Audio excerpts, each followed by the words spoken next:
Hello everyone! In today's video, I'll be reviewing Nike sneakers, Air Force 1 in particular.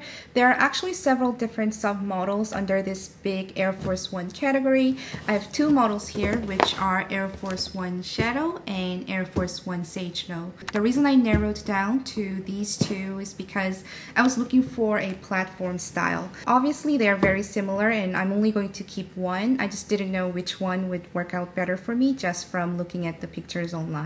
So if you're OCD like me and wanted to compare the Shadow and the Sage Low in detail, stay tuned.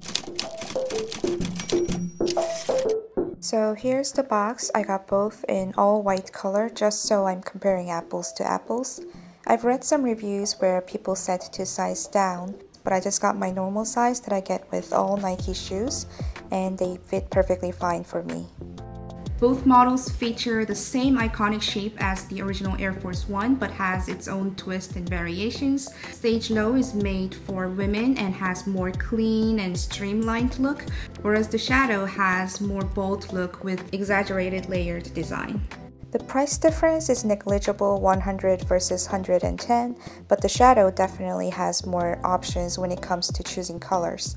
Sage Low comes in solid white, black, or beige, and the Shadow uses more accent colors and beautiful pastel shades.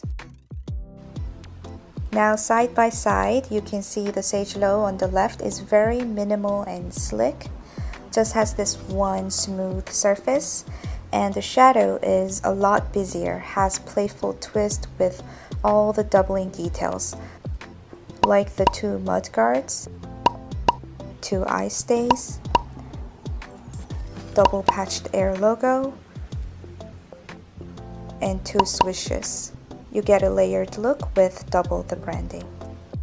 When you look at it from the front, you can tell the difference better and the different vibes each model has. One noticeable difference is the shoelace tab. On the Sage Low is this silver metal box looking tab, and on the Shadow is more flat white tab, which is almost invisible against this all-white sneaker. Shoelace is an opposite situation. Sage Low uses thin and flat lace.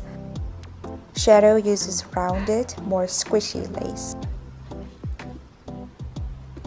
Here's how the tongue looks like on the Sage Low, and there's perforation holes for ventilation. Tongues on the Shadow model is thicker and perforations on toe are more random. Overall, Sage Low is going for a more slim and clean, minimal look. I can see why they are marketing it as women's Air Force 1. Shadow uses chunkier silhouette and bold design elements, making it more sporty and contemporary. When it comes to platform, at a first glance it's misleading and Shadow may seem higher, but that's actually because of this double patch.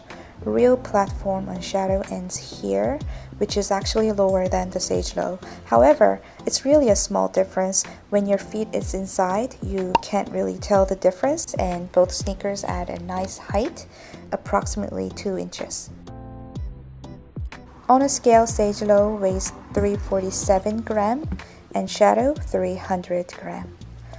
Sage Low is a tad bit heavier, probably because of that extra platform, but still, both sneakers are very lightweight and comfortable.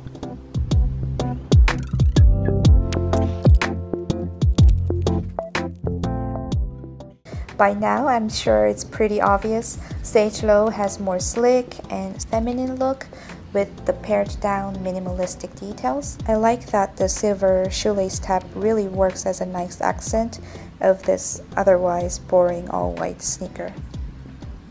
On the contrary, Shadow is definitely more whimsical and unusual and has very sporty and casual look. So what's the verdict here? I really don't think you can go wrong with either. They are equally as beautiful and has some pros and cons depending on your preference. If you ask me, I think I will keep the Sage Low just because I liked how it looked a little bit more feminine. I already have other white sneakers that are more casual and I'm planning to wear this one with more dresses and skirts.